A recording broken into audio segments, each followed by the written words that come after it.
Chiswaka Masoka, directeur général de l'Institut de recherche relatif aux droits de l'homme. La liste des orateurs sera close dans un quart d'heure.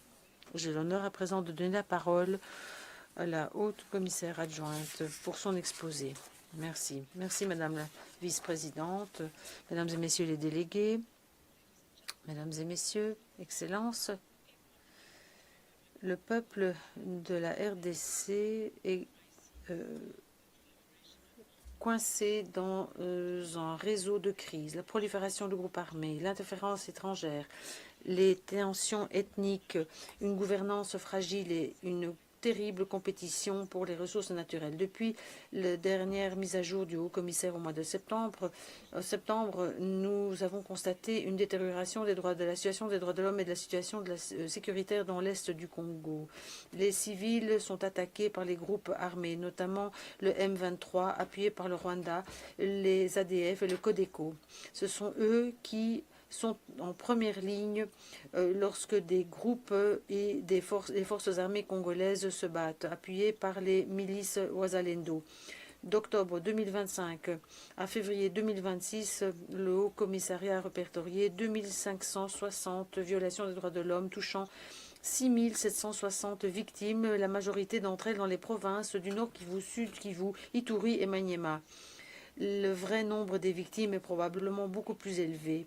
Les ADF ont élargi leurs opérations dans l'Ituri, dans le Nord Kivu et dans le Chopo depuis le mois d'octobre, en tuant plus de 260 personnes, en déplaçant des milliers de personnes et en soumettant des femmes et des jeunes filles à l'esclavage sexuel, ce qui a engendré des diséras échangés de main à 2 reprises durant la période de l'examen. Des atrocités perpétrées par les groupes armés contre des civils ont continué, peu importe qui était aux manettes. Il y avait notamment des exécutions sommaires, des menaces de mort et du pillage, notamment. Les sites religieux, les dirigeants religieux, les organisations humanitaires et de la société civile ont été attaqués, ce qui est une violation grave du droit international. Notre équipe a découvert plusieurs charniers dans cette zone après le retrait du M23. D'après des témoignages de personnes locales, il y a eu plus de 200 victimes qui auraient été enterrées là-bas. Cette violence a engendré un déplacement de grande envergure au sein de la RDC et au-delà. Nous sommes également très préoccupés par l'utilisation accrue de drones, d'engins explosifs par toutes les parties, notamment dans des zones densément peuplées, ce qui a causé de grands torts aux civils et aux infrastructures de base. En février, l'organisation ACLED de surveillance du conflit a enregistré 31 drones et attaques aériennes en RDC. C'est le chiffre le plus élevé.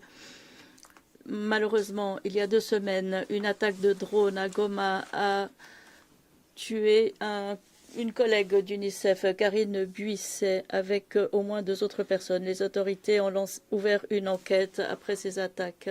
Des attaques de drones réitérées ciblant l'aéroport Bankoka au Kisangani, dans la province de Chopo, qui ont semé la panique et forcé des résidents à fuir.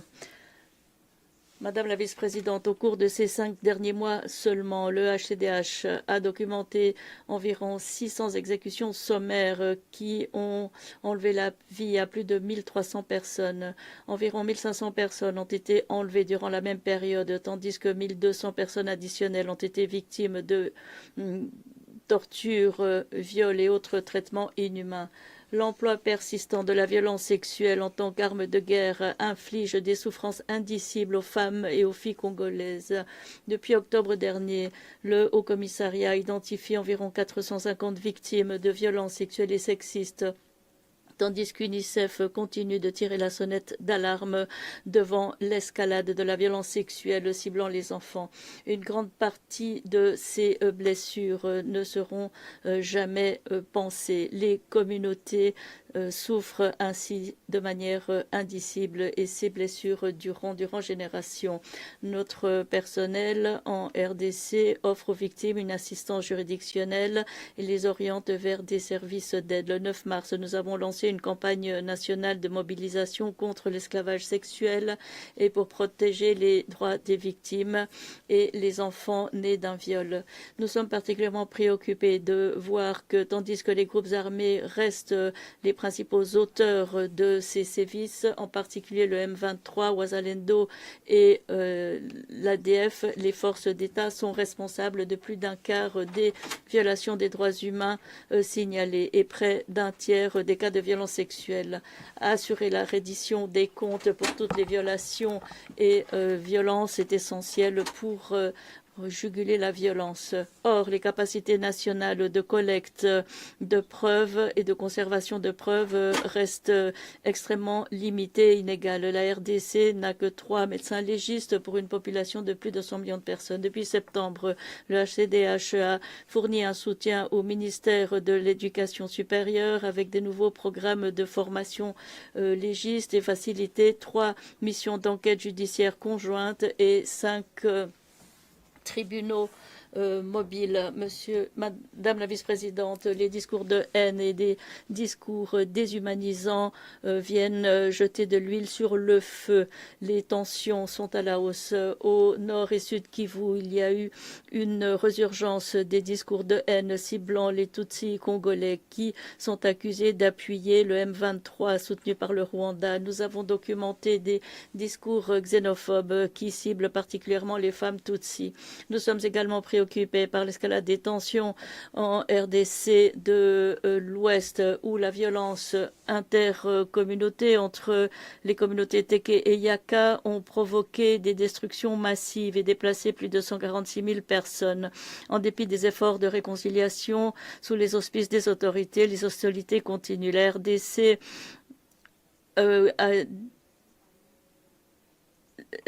un pays avec une richesse naturelle vaste qui alimente l'économie de la guerre. La concurrence pour les minerais, les extractions minières illégales et un contrôle insuffisant ne sont pas seulement à l'origine d'une instabilité accrue.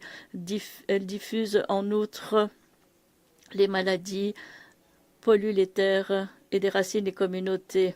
La RDC est l'une des crises humanitaires les plus graves de la planète. Dans tout le pays, plus de 26 millions de personnes souffrent d'une faim aiguë. Près de la moitié sont des enfants âgés de moins de 5 ans qui souffrent de malnutrition chronique. Près de 8 millions de personnes ont été déplacées. Parmi ces difficultés et ces incertitudes, une société civile solide pourrait offrir un soulagement et faire progresser la reddition des comptes. Or, l'espace civique en RDC diminue progressivement. Journalistes, défenseurs des droits de l'homme et membres de l'opposition politique sont victimes d'intimidation, harcèlement et détention arbitraire. Entre octobre et février, 42 membres de l'opposition ont été détenus au motif qu'ils s'étaient exprimés. Leur sort reste inconnu. Il s'agit probablement de disparitions forcées. Depuis octobre, le HCDH a fourni un soutien à 150 journalistes défenseurs des droits de l'homme et aux membres de leurs familles qui font face à des menaces et des cas de harcèlement aux mains des représentants de l'État et de groupes armés. Madame la vice-présidente, nous félicitons des mesures adoptées en faveur d'un cessez-le-feu et en faveur de l'appel l'année dernière à Doha et Washington. Cependant, la réalité sur le terrain prend du retard. Un changement de cours est urgent alors que les négociations continuent, les populations ne peuvent pas attendre. Nous appelons toutes les parties au conflit à mettre immédiatement fin aux hostilités, à protéger les civils et à respecter le droit international pleinement. La communauté internationale, en particulier ceux qui ont davantage d'influence, doivent exercer des pressions diplomatiques croissantes pour veiller à ce que les engagements se traduisent par des avancées concrètes sur le terrain. Le Rwanda doit retirer ses forces de la RDC et respecter son intégrité territoriale.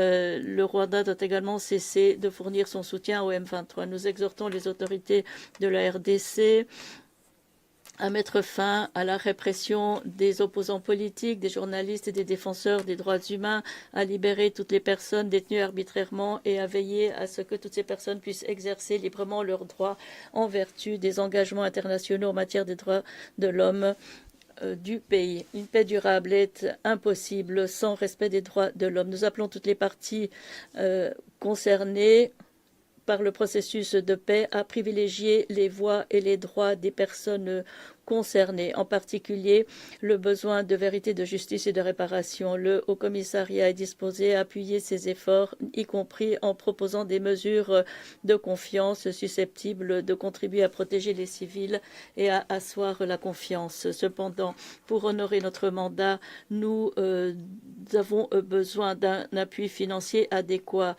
Les coupes budgétaires significatives ont déjà eu une incidence sur notre travail en RDC. En dépit de l'appel du Conseil en faveur du déploiement de 8 experts légistes pour notre bureau en RDC, aucun n'a été déployé en raison des contraintes budgétaires. Ceci limite notre capacité à enquêter.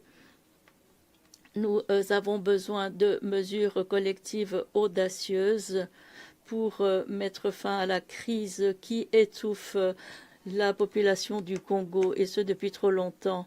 Avec sa population jeune et diverse, la RDC détient la promesse d'un avenir meilleur, mais cela ne sera possible que si sa population peut appréhender ses capacités et faire en sorte que ses aspirations deviennent une réalité dans la paix et dans la dignité. Je remercie la haute commissaire adjointe de sa mise à jour orale. Je passe à présent la parole à son Excellence Samuel. Prendre la parole. Madame la vice-présidente, Madame la haute commissaire adjointe aux droits de l'homme, Excellences et distingués délégués, au nom de son Excellence Félix Antoine Tshisekedi Tshilombo, président de la République démocratique du Congo, et de son Excellence Madame Judith Suminwa, première ministre, ainsi que celui du peuple congolais, je remercie la haute commissaire adjointe pour sa mise à jour orale.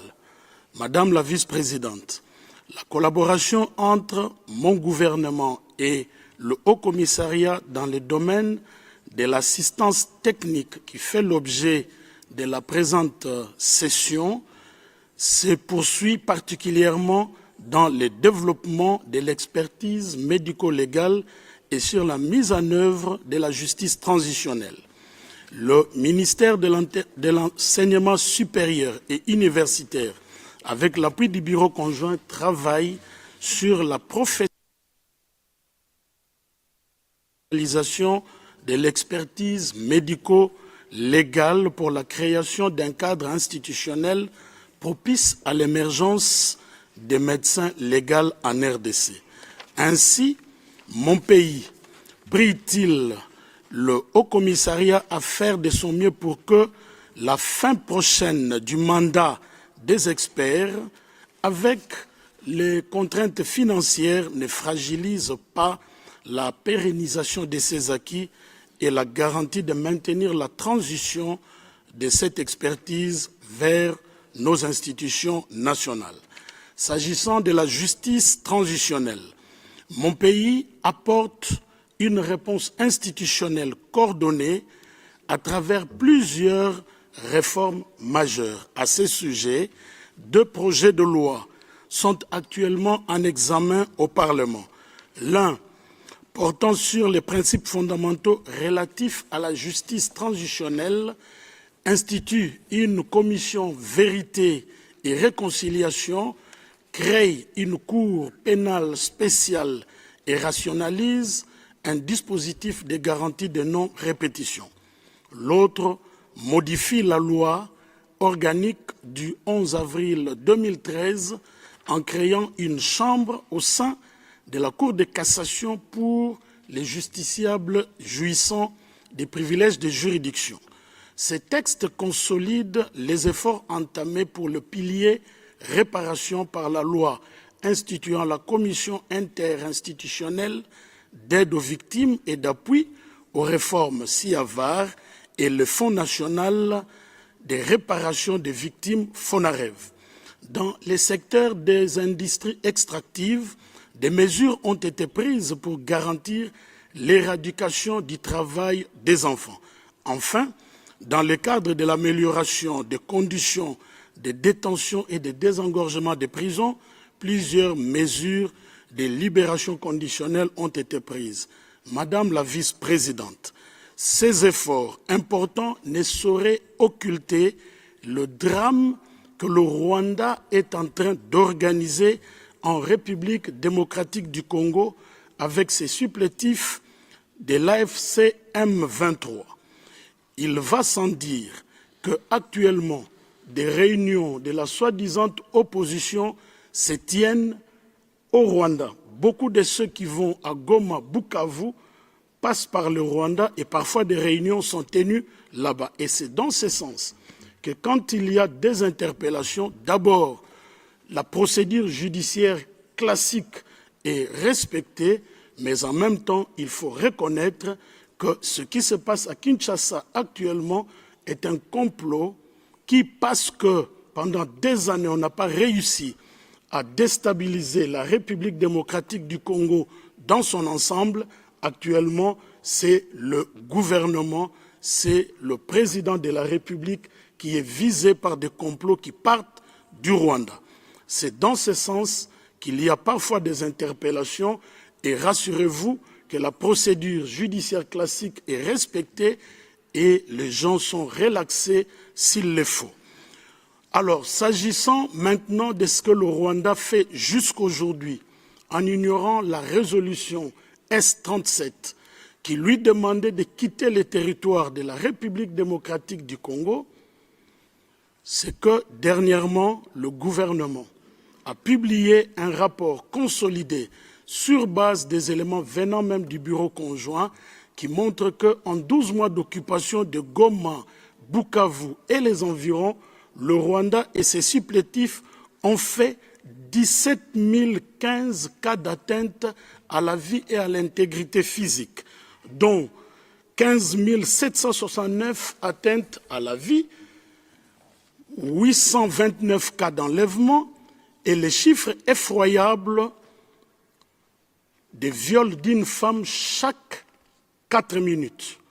La situation particulière d'Ouvira renseigne actuellement 1500 civils tués, 300 000 nouveaux déplacés et sur le plan social, 12 000 enfants déscolarisés. Cela est suivi par la destruction, les pillages des biens publics et privés qui anéantissent les moyens de subsistance des populations civiles. J'ajoute qu'on a découvert à Ouvira plus de 7 fosses communes, dont 3 à Mayamoto, une à Kilomoni, une à Kala, 2 à Rutambo et 2 tombes à Kanga-Ndo.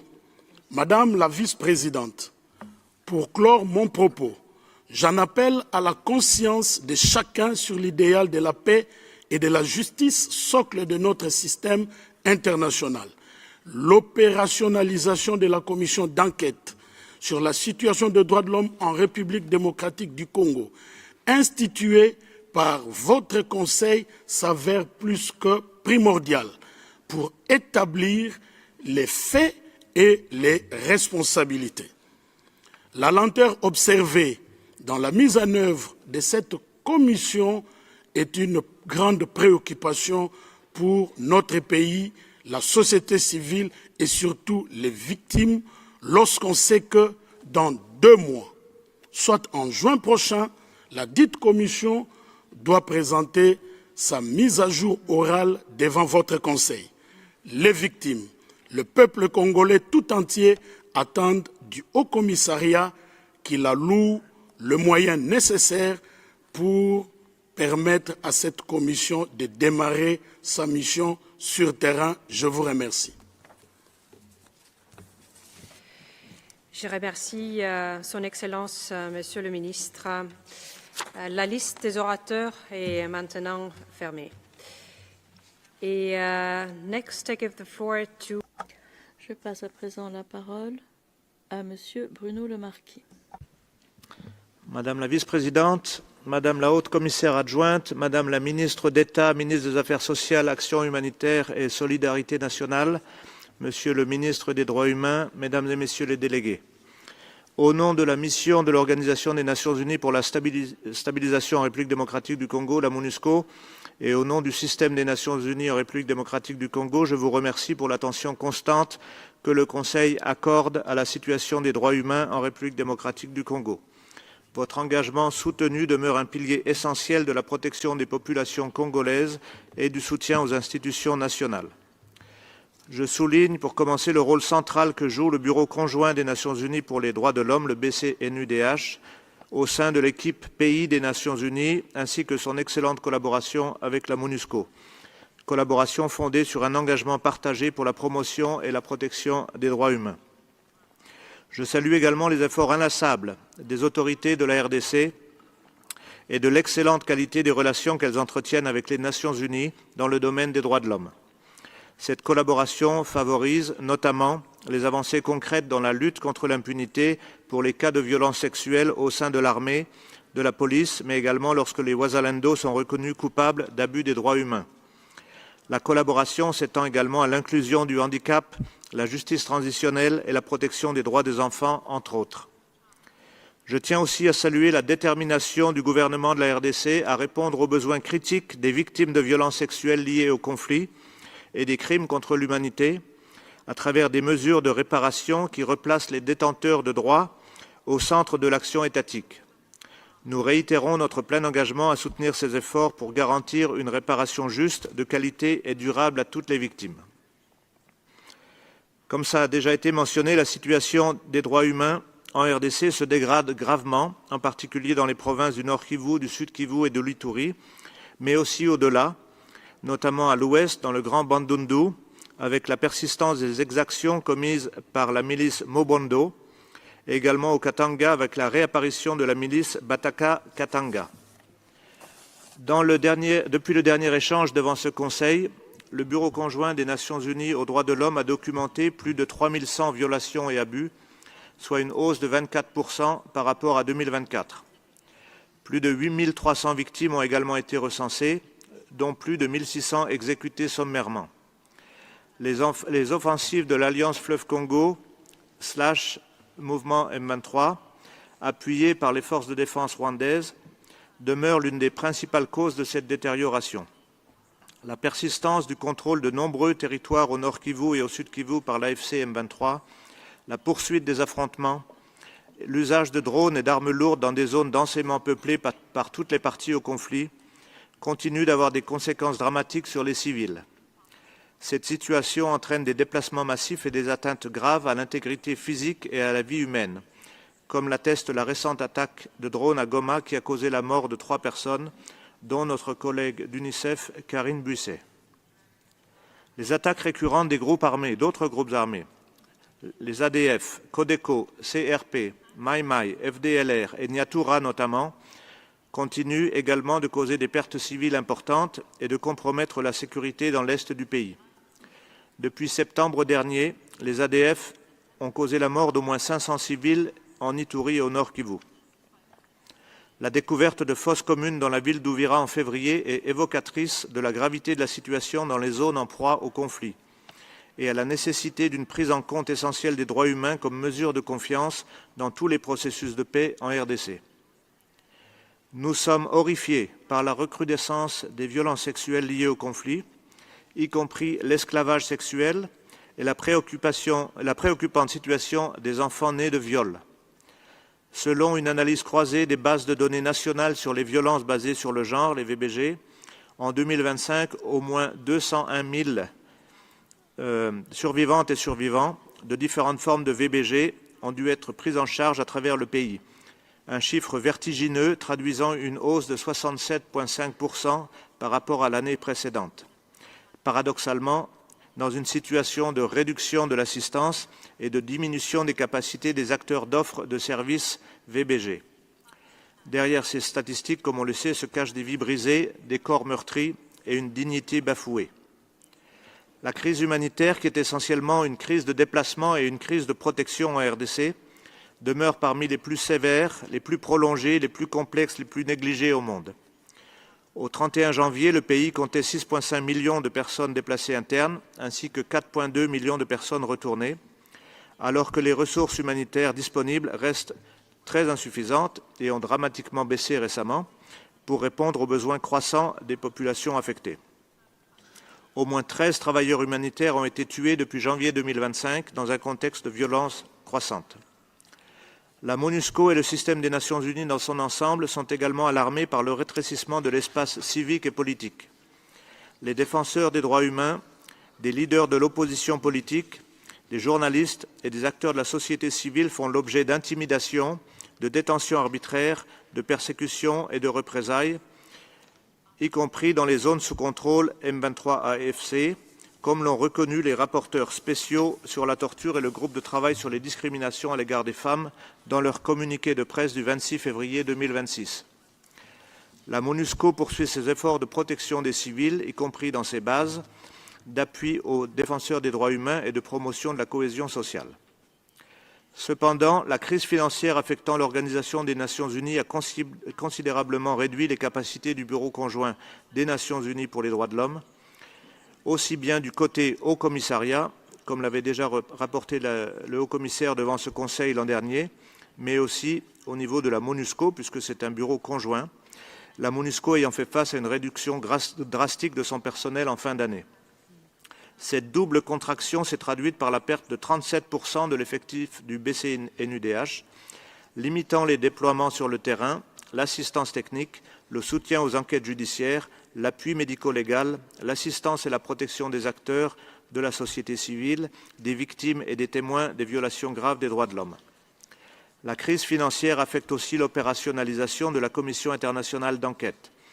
Cette contraction menace directement les progrès réalisés contre l'impunité et dans l'accompagnement des institutions nationales. Nulle paix durable ne pourra se bâtir sans justice, ni sans s'attaquer aux causes profondes et structurelles des conflits et des vulnérabilités. Face à cette situation, nous appelons les autorités congolaises à garantir l'accès humanitaire, protéger l'espace civique et politique et mettre en œuvre la politique nationale de justice transitionnelle. Nous appelons toutes les parties au conflit à respecter le droit international humanitaire et le droit international des droits de l'homme, ainsi que les engagements pris dans le cadre des processus de paix en cours. Nous appelons les groupes armés à cesser immédiatement les attaques contre les populations et les infrastructures civiles et à mettre fin à l'esclavage sexuel. Nous appelons les garants et acteurs et parties au processus de paix de Washington et de Doha, de même que les mécanismes régionaux, à intégrer des indicateurs précis en matière de droits humains et de genre dans les négociations et les accords qui en découleront. Et enfin, nous appelons avec force les partenaires internationaux à soutenir les travaux de la Commission internationale d'enquête ainsi que les activités du Bureau conjoint des Nations Unies aux droits de l'homme. Enfin, permettez-moi de lancer un appel aux membres du Conseil des droits de l'homme. Maintenez la situation en République démocratique du Congo parmi vos priorités. Assurez un suivi étroit des violations et atteintes. Soutenez les efforts visant à préserver l'espace civique et la protection des défenseurs des droits de l'homme. Car derrière chaque chiffre, il y a un visage, une histoire, une vie qui mérite dignité et justice. Je vous remercie. Je remercie Monsieur le Marquis pour sa contribution. Et prochainement, je donne la parole à Monsieur Hubert Chiswaka Masoka. Madame la vice-présidente du Conseil des droits de l'homme, Madame la haute-commissaire adjointe aux droits de l'homme, Monsieur le représentant spécial adjoint au commissaire général des Nations Unies, Excellences, Monsieur le ministre aux droits humains de la République démocratique du Congo, l'Institut de recherche en droits humains, notre centre de recherche et défense des droits humains basé à Lubumbashi, souhaite alerter cette auguste assemblée sur un paradoxe tragique en République démocratique du Congo. D'une part, la crise humanitaire et sécuritaire qui continue à s'aggraver dans les territoires sous contrôle de l'AFC M23, l'organisation paramilitaire armée et soutenue par le Rwanda. De l'autre, une double stratégie de l'État qui devient à la fois un violateur des droits humains passif par sa léthargie administrative et un violateur actif par son activisme répressif. En effet, malgré les initiatives de paix de l'Union africaine, de Doha et de Washington, les populations civiles du Nord Kivu et du Sud Kivu continuent à payer le prix fort d'une agression armée caractérisée par des graves violations des droits humains et du droit international humanitaire, des massacres systématiques, des violences sexuelles utilisées comme armes de guerre et des déplacements forcés massifs. Cette occupation illégale d'une partie du territoire de la RDC constitue une violation flagrante de la souveraineté du pays par le Rwanda et un défi majeur à l'ordre international. Madame la vice-présidente, au-delà du front sécuritaire dans les Nord et Sud Kivu, notre Institut est vivement préoccupé par l'inaction des pouvoirs publics qui devient un vecteur majeur de violation des droits humains. À Kinshasa, comme dans le reste des provinces, ici nous prenons l'exemple du Haut-Katanga, cette léthargie s'est traduite respectivement par un abandon des citoyens face au banditisme urbain des hommes en uniforme et aux spoliations massives des propriétés privées. La plus grave violation par omission du droit à la vie et au développement est constituée par l'approche minimaliste de l'État face aux pollutions dévastatrices de l'industrie minière et le manque criant de l'assistance humanitaire aux déplacés internes. L'industrie minière expose aujourd'hui des communautés locales à des risques de pollution cancérigène bien plus élevés que par le passé. Ici est l'occasion pour le Conseil des droits de l'homme de rappeler au gouvernement congolais ses obligations concernant le droit des communautés au développement durable, à un environnement sain et à une réparation équitable en cas de préjudice environnemental. La passivité administrative contraste avec la brutalité virulente du Conseil national de cyberdéfense. Ce service, agissant en dehors de tout contrôle judiciaire, multiplie des arrestations arbitraires et détentions illégales d'opposants politiques, des cas de figure de l'opposition détenus sans accès à leurs avocats illustrent une dérive sécuritaire où le renseignement est détourné de sa mission de protection pour devenir un outil de persécution politique. En conséquence, notre Institut recommande au Conseil des droits de l'homme d'exiger le retrait immédiat et inconditionnel des forces étrangères ainsi que la cessation de tout soutien aux groupes armés opérant en RDC, de soutenir activement la mise en place d'un mécanisme de justice transitionnelle pour renforcer la lutte contre l'impunité, que des auteurs des crimes de guerre et des crimes contre l'humanité répondent de leurs actes. Enjoindre au gouvernement congolais à sortir de sa léthargie pour restaurer l'autorité de l'État, protéger les propriétés privées et garantir le droit des communautés locales à un environnement sain par l'application correcte du principe pollueur-payeur. Et enfin, exiger la fermeture immédiate de tous les lieux de détention illégaux gérés par le Conseil national de cyberdéfense et le respect strict des procédures de garde à vue. La paix en RDC ne pourra être durable sans une justice rigoureuse ni respect absolu de la dignité humaine. Madame la vice-présidente, je vous remercie. Je vous remercie pour votre contribution. In accordance with this... Conformément à la pratique établie, nous allons entendre la délégation du pays concerné, mais on m'a informé que la délégation du Rwanda ne souhaite pas prendre la parole à ce stade. J'invite les délégations intéressées à poser des questions aux intervenants et intervenantes et à faire des observations sur leurs interventions. Rappelez-vous que le temps imparti est d'1 minute 30 secondes pour tous les intervenants et intervenantes. Je donne la parole à la Finlande au nom d'un groupe de pays, tout d'abord. Madame la vice-présidente, Merci, Madame la haute commissaire adjointe, pour votre exposé. Je fais cette intervention au nom des pays nordiques et baltes. La situation des droits de l'homme dans l'est de la RDC est très préoccupante. Nous appuyons les efforts de médiation entrepris par les États-Unis, le Qatar et l'Union africaine. Toutes les parties au conflit doivent honorer leurs engagements, respecter le cessez-le-feu, respecter le DIH et le DIDH. Ceci comprend la protection des civils et l'obligation de respecter et de protéger le personnel humanitaire de secours. Nous constatons avec beaucoup de préoccupation la publication de rapports d'experts des Nations Unies concernant la violence perpétrée contre des défenseurs des droits de l'homme, notamment des femmes, par le groupe armé M23 dans les provinces du Kivu Nord et Sud et par les milices Wazalendo.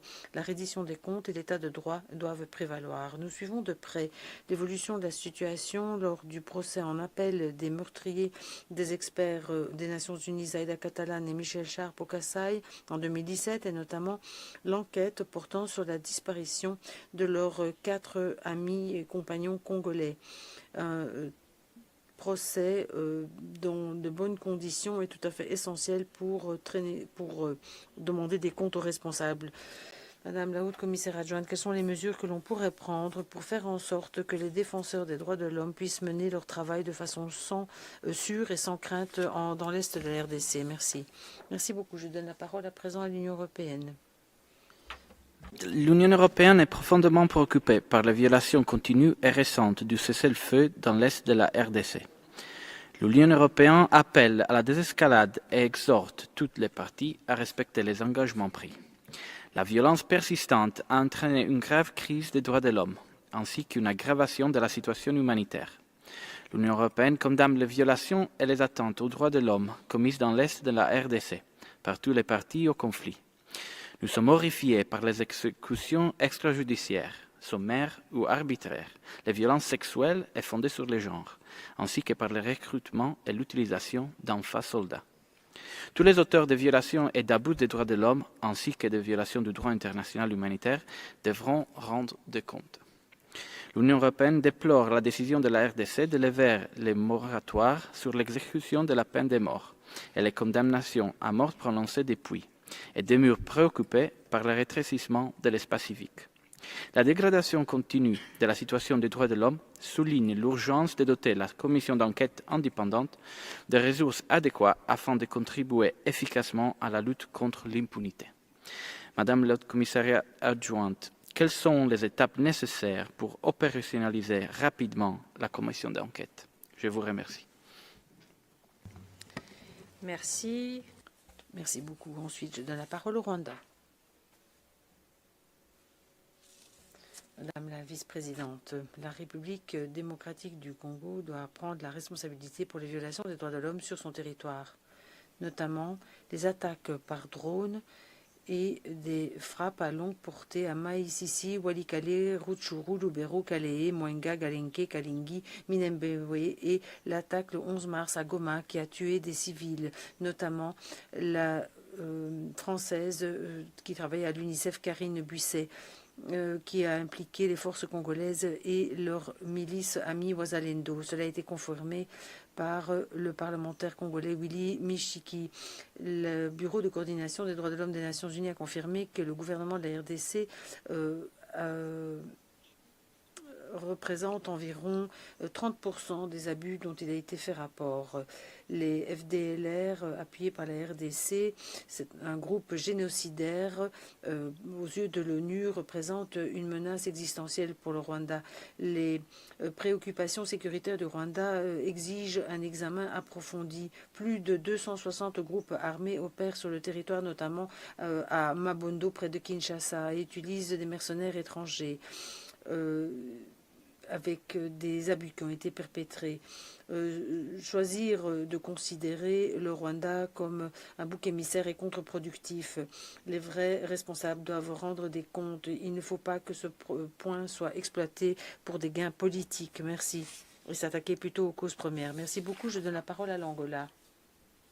Madame la vice-présidente, l'Angola exprime sa profonde préoccupation face à la détérioration qui continue de la situation sécuritaire et humanitaire dans l'est de la RDC.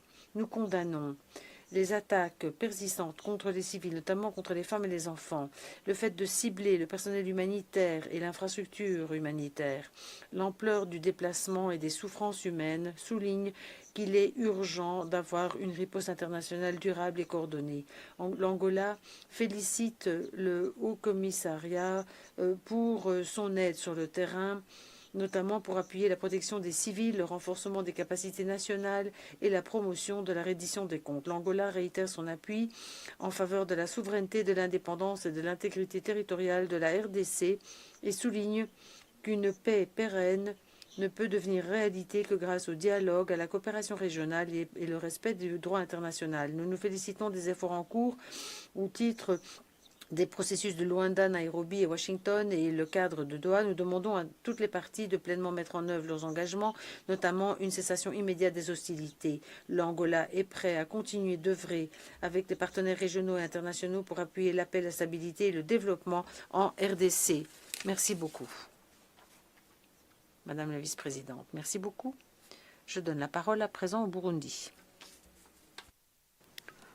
Merci Madame la Présidente. Ma délégation remercie le Haut-Commissaire pour sa mise à jour orale sur la situation des droits de l'homme en République démocratique du Congo.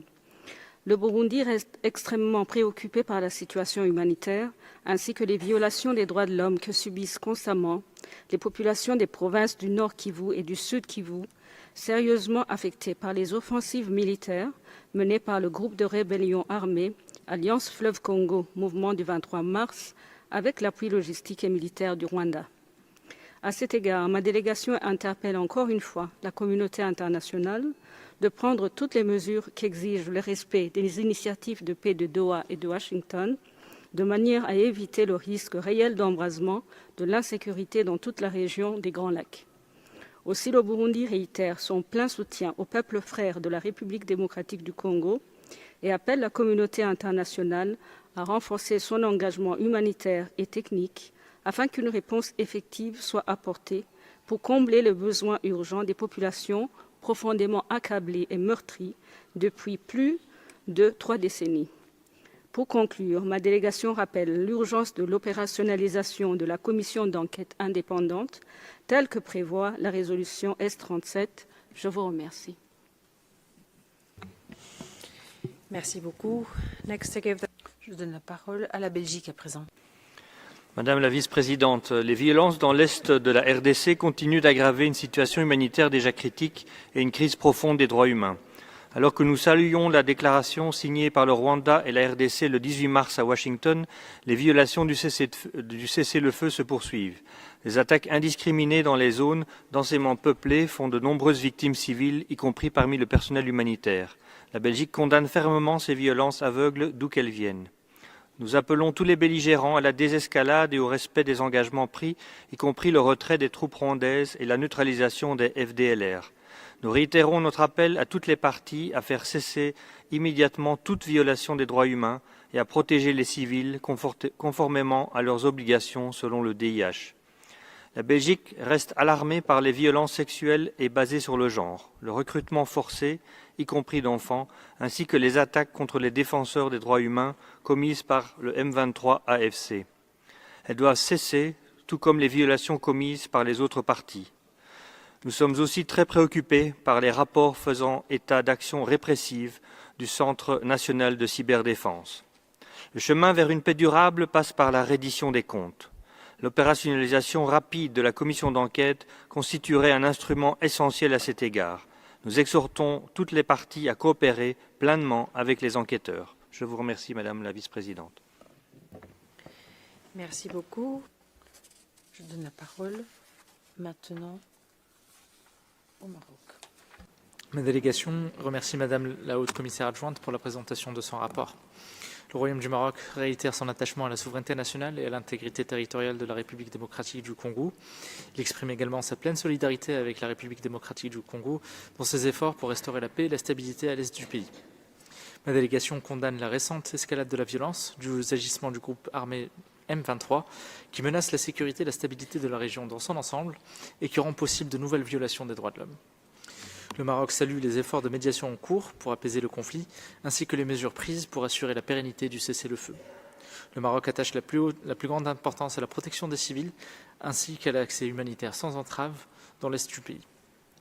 Il demeure engagé en faveur de la paix et de la sécurité en République démocratique du Congo, notamment en déployant des contingents au sein de la MONUSCO. En conclusion, le Maroc appelle à redoubler d'efforts pour accompagner le gouvernement de la République démocratique du Congo dans ses efforts visant la paix, la sécurité et le développement. Je vous remercie, Madame la vice-présidente. Merci beaucoup. Next, I give the floor. À présent, je donne la parole au Soudan du Sud. Madame la vice-présidente, le Soudan du Sud remercie la haute commissaire adjointe pour sa mise à jour orale sur la situation des droits de l'homme en RDC. En tant que voisins, nous restons très préoccupés par l'insécurité qui perdure et la situation humanitaire qui se détériore dans l'est de la RDC. Le Soudan du Sud félicite la RDC pour ses contacts avec le Haut-Commissariat et d'autres mécanismes relatifs aux droits de l'homme. Le Soudan du Sud réitère son appui sans faille aux efforts régionaux et au niveau du continent visant à rétablir la paix et la stabilité en RDC. Nous nous félicitons notamment des initiatives au titre de mécanismes régionaux et de l'Union africaine.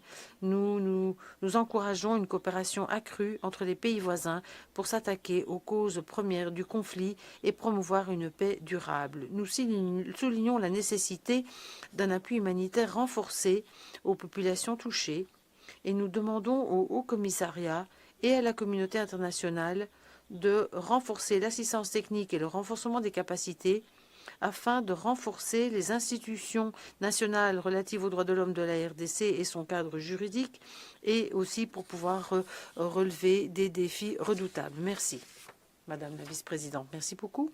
Je donne la parole à la République de Corée à présent. Merci, Madame la vice-présidente. La République de Corée remercie le Haut-Commissariat, la haute commissaire adjointe pour sa mise à jour orale sur la situation des droits de l'homme en RDC. Nous sommes très préoccupés face à la violence qui continue dans l'est de la RDC et face à la situation humanitaire et des droits de l'homme qui se détériorent. Les attaques contre les civils, les violations du DIH et du DIDH sont inacceptables. Nous sommes particulièrement préoccupés par l'utilisation récurrente et systématique de violences basées sur le genre et de violences sexuelles dans le contexte du conflit et par la crise humanitaire qui s'aggrave, notamment les déplacements à grande échelle. Nous sommes préoccupés par la nature complexe du conflit, notamment l'utilisation de nouvelles méthodes de guerre comme des drones et les menaces qui se multiplient à l'égard du personnel humanitaire et les contraintes par rapport à l'accès de l'aide humanitaire. La République de Corée appelle toutes les parties à la désescalade et à cesser la violence, à assurer la protection des civils. En même temps, nous soulignons qu'il ne peut y avoir de paix pérenne sans reddition des comptes et nous appuyons les efforts visant à mener des enquêtes sur des violations et des droits et pour traduire les responsables en justice. Enfin, nous appelons à un appui international renforcé, notamment des efforts pour promouvoir la paix et la stabilité et renforcer la protection des droits de l'homme en RDC. Nous sommes prêts à contribuer à ces efforts. Merci. Je vous remercie. À présent, je donne la parole à la France. Merci Madame la vice-présidente, Madame la haute commissaire adjointe. La France vous remercie pour votre compte-rendu. La situation des droits de l'homme en République démocratique du Congo reste préoccupante, en particulier dans le Nord Kivu, le Sud Kivu et en Ituri. Dans ce contexte, la France appelle à la cessation de l'offensive du M23 soutenue par le Rwanda qui engendre une catastrophe humanitaire. Elle condamne les entraves à l'exécution du mandat de la MONUSCO. Tous les efforts nécessaires doivent être mis en place afin de garantir un accès humanitaire sûr et sans entrave. La France attire l'attention sur la protection des populations civiles et en particulier des personnes les plus vulnérables. La situation des enfants, notamment ceux enrôlés de force dans les groupes armés, est particulièrement préoccupante. De nombreuses violations des droits de l'homme ont été rapportées, dont des exécutions sommaires et des disparitions forcées. La France rappelle la nécessité de la lutte contre l'impunité et salue à ce titre les mandats de la commission d'enquête indépendante et de la mission d'établissement des faits du Haut-Commissariat qui contribue à la documentation des violations. La France salue l'adoption d'une politique nationale de justice transitionnelle en mai 2025 et appelle à sa mise en œuvre complète et rapide. L'espace civique doit être préservé. La France souligne l'importance d'un travail objectif, sur la prévalence des discours de haine dans la région des Grands Lacs et appelle le Conseil à mener une réflexion approfondie sur la question à travers la création d'un mécanisme de surveillance dédié. Je vous remercie.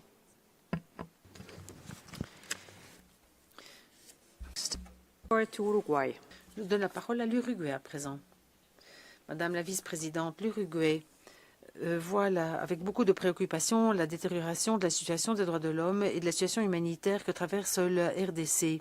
La population fait face à une des crises alimentaires les plus graves du monde, aggravée par des décennies de conflits qui ont affaibli les infrastructures, les services essentiels, notamment l'accès à l'eau, l'assainissement, les soins médicaux et l'électricité. Nous sommes très préoccupés par les attaques contre le personnel médical, ce qui a touché plus de 40% des centres de santé. L'incidence également des confrontations armées qui ont déplacé des centaines de milliers de personnes dans le pays, qui ont forcé d'autres personnes à chercher refuge dans les pays voisins.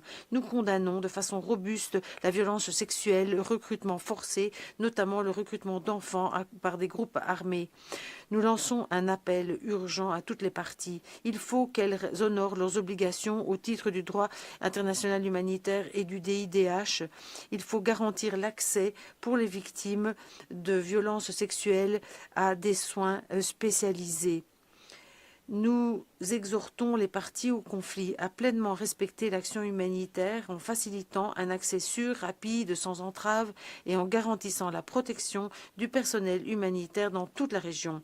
L'Uruguay réitère son engagement sans faille par rapport à la protection des civils, la consolidation de la paix en RDC et nous réitérons notre appui à la MONUSCO. Merci. Merci beaucoup. Je donne la parole à la Suisse. Merci Madame la Vice-présidente. Madame la Vice-présidente, la Suisse est profondément alarmée par la situation en RDC et par les violations continues et récentes du cessez-le-feu dans l'est de la RDC. Les combats entre l'AFC M23 soutenu par le Rwanda, les forces armées congolaises, les Wazalendo et d'autres groupes armés tels que l'ADF et les FDLR entraînent de graves violations du droit international humanitaire et des droits de l'homme. Nous condamnons ces violations et notamment les attaques contre les civils. Il faut aussi mettre fin à tout discours de haine ainsi qu'à toute incitation à la violence. Nous sommes particulièrement préoccupés par l'ampleur des violences sexuelles liées au conflit.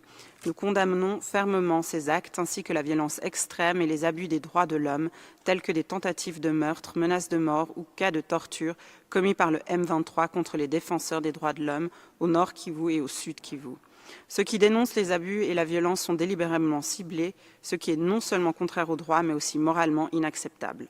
Nous appelons toutes les parties à respecter strictement le droit international humanitaire et les droits de l'homme et à mettre en œuvre les engagements pris dans le cadre de l'accord de Washington et du processus de Doha. Nous saluons la nomination des membres de la commission d'enquête et les invitons à se rendre en RDC dans les plus brefs délais. Madame la haute commissaire adjointe, chers panélistes, quelles mesures concrètes les États peuvent-ils prendre pour renforcer la protection des défenseurs des droits de l'homme? Je vous remercie. Merci. Next, I give the floor to Italy. Je donne la parole à l'Italie à présent. Merci, Madame la vice-présidente. L'Italie souscrit à l'intervention de l'Union européenne. Nous restons très préoccupés face à l'escalade du conflit dans les provinces de l'Est de la RDC.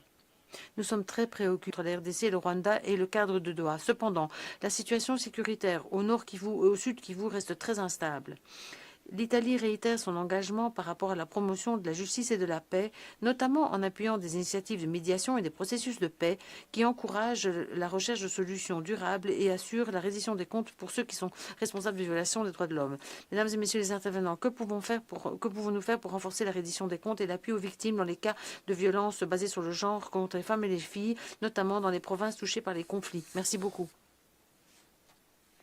Merci beaucoup. Je donne la parole à Turquie maintenant. Merci, Madame la vice-présidente. Turquie souligne l'importance de la stabilité, de la sécurité et de l'intégrité territoriale de la RDC. Nous nous félicitons et nous appuyons tous les efforts qui contribuent à la paix dans la région des Grands Lacs. Nous espérons que les accords de paix de Washington, les accords de Washington et le cadre de Doha seront pleinement mis en œuvre pour arriver à une paix pérenne dans la région. Nous aussi, nous sommes préoccupés face à la situation humanitaire dans la région de l'Est de la RDC. De nombreux civils souffrent de l'insécurité alimentaire, le déplacement, la violence, un accès limité aux soins de santé. Mettre fin au conflit dans l'Est de la RDC, assurer la protection des civils, c'est essentiel pour empêcher cette spirale du conflit et sa diffusion dans la région des Grands Lacs. Nous continuons d'appuyer les efforts régionaux et internationaux afin d'arriver à une riposte basée sur la protection, améliorer l'accès aux services de base et maintenir la cohésion sociale. Cependant, l'accès humanitaire ne peut être réalité pleinement que sans cessation du conflit et sans rétablissement des routes et de l'infrastructure. Nous sommes prêts à participer aux efforts pour encourager des progrès dans la région des Grands Lacs et la paix et la stabilité également. Merci. Merci beaucoup. Je donne la parole au Cameroun à présent. Vice-présidente, le Cameroun remercie Madame la haute commissaire adjointe pour la mise à jour orale sur la situation des droits de l'homme en République démocratique du Congo. La délégation demeure vivement préoccupée par la détérioration de la situation sécuritaire et humanitaire dans l'Est du pays, marquée par la persistance de violences armées, de violations graves des droits de l'homme et de déplacements massifs de population. Dans cet élan, le Cameroun exprime sa solidarité avec le peuple et le gouvernement de la RDC et réaffirme son soutien aux efforts des autorités congolaises visant à rétablir la paix, à renforcer l'autorité de l'État et à protéger les populations civiles. Nous saluons dans ce contexte les initiatives régionales et les efforts diplomatiques en cours en faveur d'une désescalade durable. Madame la vice-présidente, le Cameroun encourage également la poursuite des efforts en matière de lutte contre l'impunité et souligne l'importance d'un accompagnement constructif de la part de la communauté internationale à travers l'assistance technique, le renforcement des capacités nationales et un soutien humanitaire accru. À cet égard, le rôle du Haut Commissariat aux droits de l'homme, notamment à travers son bureau conjoint en RDC, demeure essentiel et mérite d'être pleinement soutenu. Enfin, Madame la vice-présidente, le Cameroun appelle à une mobilisation accrue en faveur de la protection des populations civiles, en particulier les femmes, les enfants, les personnes déplacées, dans le respect de la souveraineté et de l'intégrité territoriale de la RDC. Je vous remercie.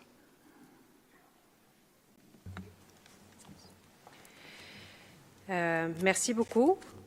There is a request for a point of order.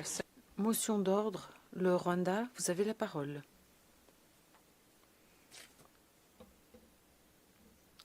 Merci beaucoup, Madame la vice-présidente. Nous rappelons que ce point est lié au renforcement des capacités et à l'assistance technique. Nous venons d'entendre de plusieurs pays des tentatives pour aller au-delà de ce thème. Et nous souhaiterions demander à la vice-présidente si cela est autorisé au titre des règles qui prévalent. Merci.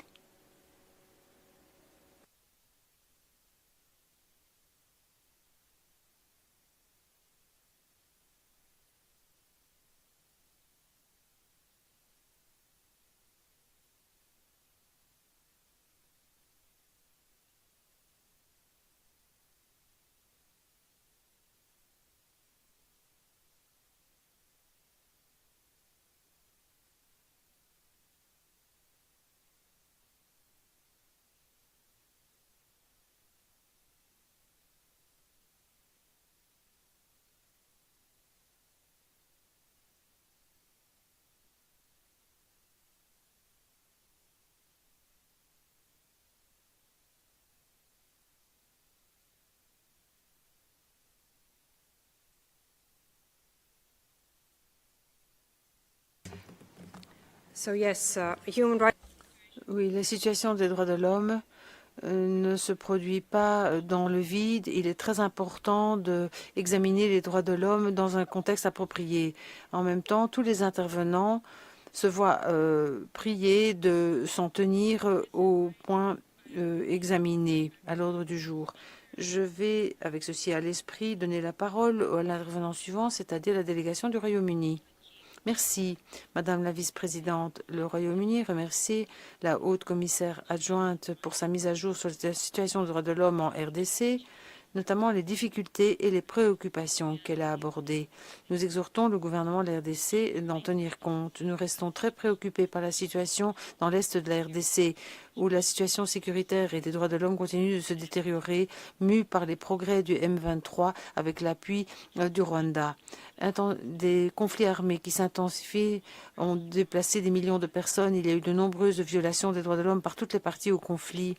Nous restons très préoccupés par l'ampleur de la violence sexuelle liée au conflit. Nous demandons à toutes les parties qu'elles ont des obligations au titre du droit international pour traîner en justice les responsables. En même temps, les travailleurs humanitaires font face à des entraves sans précédent. Nous exerçons toutes les parties à autoriser l'accès humanitaire sans entrave. Nous appelons toutes les parties au conflit de respecter le cessez-le-feu, de revenir à la table des négociations, de mettre en œuvre leurs engagements au titre du cadre de Doha et des accords de Washington. Merci. Merci beaucoup. À présent, je donne la parole à l'Égypte. Merci, Madame la Vice-présidente. L'Égypte suit de près les développements à l'est de la RDC et condamne les actes de violence qui sapent la paix et la stabilité, tout en rappelant notre engagement à soutenir l'unité et l'intégrité territoriale de la RDC. Nous appuyons les dernières initiatives telles que l'accord de Doha et de Washington pour améliorer la situation humanitaire et améliorer la stabilité dans la région des Grands Lacs. Nous rappelons l'importance de la mise en œuvre de ces accords pour favoriser la mise en œuvre de l'accord de cessez-le-feu. Nous invitons à poursuivre les efforts pour la promotion de la sécurité et la stabilité, la protection des civils et pour fournir l'aide humanitaire tout en renforçant les mécanismes de la justice transitionnelle et en luttant contre l'impunité. Il est nécessaire d'avoir une synergie entre la communauté internationale, les partenaires régionaux pour soutenir la RDC et les institutions nationales, notamment grâce à un environnement idoine à la reconstruction. Nous rappelons le rôle important du Conseil pour fournir l'aide aux États conformément aux besoins nationaux et aux priorités nationales afin de permettre aux États de promouvoir et respecter les droits humains. Je vous remercie. Thank you. Next, I give the floor. Merci. Je donne la parole à l'Irlande à présent. Madame la vice-présidente, l'Irlande souscrit à l'intervention faite par l'Union européenne et nous remercions la haute commissaire adjointe pour sa mise à jour. Nous restons très préoccupés par le conflit en cours dans l'est de la RDC. La situation des droits de l'homme continue de s'aggraver depuis la reprise de l'offensive du M23 appuyée par les forces de défense du Rwanda. Nous sommes extrêmement préoccupés par des allégations de violation des droits de l'homme par toutes les parties au conflit et notamment l'utilisation de la violence basée sur le sexe et sur le genre en ciblant les civils par tous les acteurs armés. Nous demandons à toutes les parties de considérer comme prioritaire la protection des civils et de respecter leurs obligations au titre du DIH et du DIDH. L'Irlande se félicite des processus de paix facilités par les États-Unis, le Qatar et l'Union africaine. Nous exhortons toutes les parties à respecter au plus vite les accords de cessez-le-feu et de continuer de participer à des processus nécessaires pour arriver à la sécurité, la justice et à la paix. L'Irlande prend note des efforts consentis ces dernières années pour lutter contre les violations des droits de l'homme en RDC. Nous exhortons la RDC à mener des enquêtes concernant des violations des droits de l'homme par des membres des milices armées et par des forces de sécurité nationale et de faire en sorte que les responsables soient traduits en justice. Madame la haute commissaire adjointe, comment est-ce que la communauté internationale peut appuyer la RDC pour mettre fin à l'impunité des violations des droits de l'homme et les abus en l'est de la RDC et assure la reddition des comptes pour les victimes? Merci. I thank you. This was the... Je vous remercie. Nous venons d'entendre le dernier orateur que nous pouvions entendre cet après-midi. Excellences, Mesdames et Messieurs les participants, ceci nous amène au terme de notre réunion. Nous reprendrons demain matin à 10 h pour poursuivre le dialogue interactif renforcé sur la mise à jour du haut-commissaire et nous poursuivrons également le dialogue avec l'expert indépendant sur la situation des droits de l'homme au Mali en présence de représentants du gouvernement malien. Ce dialogue interactif sera suivi du dialogue interactif sur la mise à jour orale du haut-commissaire sur la situation des droits de l'homme en Ukraine et le dialogue interactif avec le haut-commissaire sur la situation des droits humains en Haïti avec la participation de l'expert sur les droits de l'homme indépendants. Je clôt la 46e séance de la 61e session du Conseil.